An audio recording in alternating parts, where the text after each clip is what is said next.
Hey, it's Tony Lloyd, and I want to talk a little bit about storytelling and a model that I know about that makes storytelling really simple.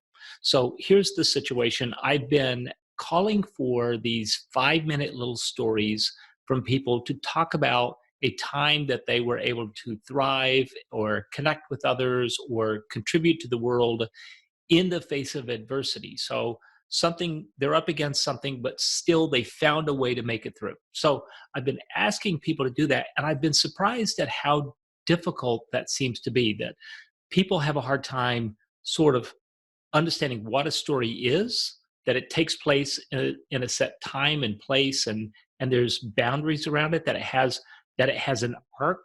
There's like a beginning, a middle, and an end.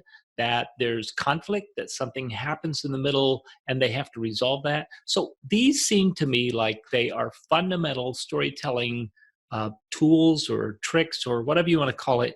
So I came up with a way to simplify it, and it's borrowed from back in the days when I used to recruit people to work for me, and there was this moment in which you would say to the person who's interviewing, "Tell me about a time when." Right? And I always hated those questions when I was interviewing, but I always ask those questions too. So tell me about a time when. And so we're asking people to come on this Thrive, Connect, Contribute podcast and to tell us 5-minute stories. And so I wanted to give a little bit of a structure that might help people to understand how to tell a story. So here it is. It's called SOAR, and S stands for set the scene. O stands for obstacle, something's in your way. A stands for action. So I took some action to overcome that obstacle. And R is the results. So SOAR, set the scene. Tell me something about your situation. If you'd rather use the word situation, that's okay. But set the scene and tell me, where are you? What's happening? Who's with you? Are you driving? Are you sitting? Are you walking down the street? Set the scene for me a little bit. Uh, Obstacle. So every story has this sort of inciting incident that sends you off into the story. The entire art of storytelling is it's mere mortals who are overcoming some obstacle, whether small or large. But that is what a story is. There's some kind of conflict there. The hero wants something, and there's something between that person and what they want. So there's an obstacle. Then they take action. And sometimes that action can lead to positive outcomes. Sometimes they fail, and sometimes they overcome this obstacle just to be faced with the next hurdle.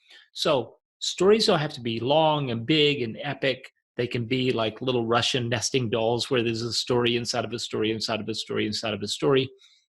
But I find this methodology to be very helpful. If I'm looking at a blank piece of paper or somebody asks me, tell me about a time when, I start by explaining, I set the scene. I say, here's the situation we were in.